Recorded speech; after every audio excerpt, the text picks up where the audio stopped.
Law के मुताबिक है, लॉ के बुक्स पढ़े हुए हैं और भी बहुत सारे बुक्स हैं। यहाँ पे आना चाहिए, देखना चाहिए कि लॉ के बुक्स कैसे हैं, कितने में मिल रहे हैं और काफ़ी सस्ते मिल रहे हैं बाहर के हिसाब से। लगाए वियो डिस्ट्रिक्ट बार लाड़काणे जी तरफ़ां उन जो जॉइंट सेक्रेटरी आहियां। कोशिशि वरितीसीं त वकीलनि खे वकालत जे किताबनि सां गॾोगॾु अदबी किताब या ॿिया जेके नाले जा किताब आहिनि उहे प्रोवाइड कजनि। अॼु सुबुह जो 10 बजे सेशन जज जनाब शरफुद्दीन शाह साहब पंहिंजे सभिनी जजनि सां गॾु इफ्ताह कयो। आसिफ सुमरो साहब ऐं असांजो सदर ऐं सभु हिते मौजूदु हुआसीं।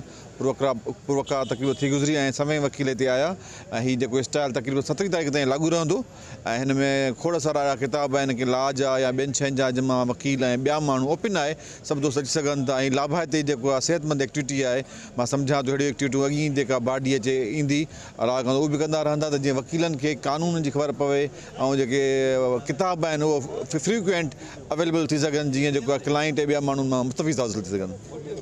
या दोस्त वारनि जो तव्हां पंहिंजो क़ीमती वक़्तु कढी करे अॼु असांजे हिन सेकेंड बुक फेस्टिवल में जेको शरीक थिया।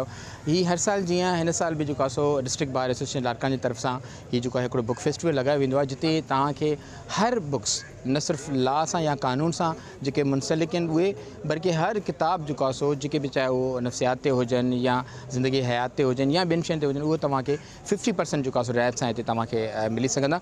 ऐं मज़े जी ॻाल्हि तव्हांखे ॿुधाईंदो हलां त असां हिते डिस्ट्रिक्ट बार जे तावन सां हिकिड़ो हिते माहौल क्रिएट कयो आहे, हिकिड़ो अहिड़ो एटमॉस्फेयर क्रिएट कयो आहे त जीअं हितां जा जेके इर्द गिर्द जा जेके शागिर्द आहिनि, जेके कानून जा शागिर्द आहिनि, उन्हनि खे हीउ हिकिड़ो सुठो माहौल मिलियो आहे त जीअं उहे हिते अची करे हितां जो बुक्स ख़रीद कनि ऐं पंहिंजी नॉलेज में इज़ाफ़ो कनि।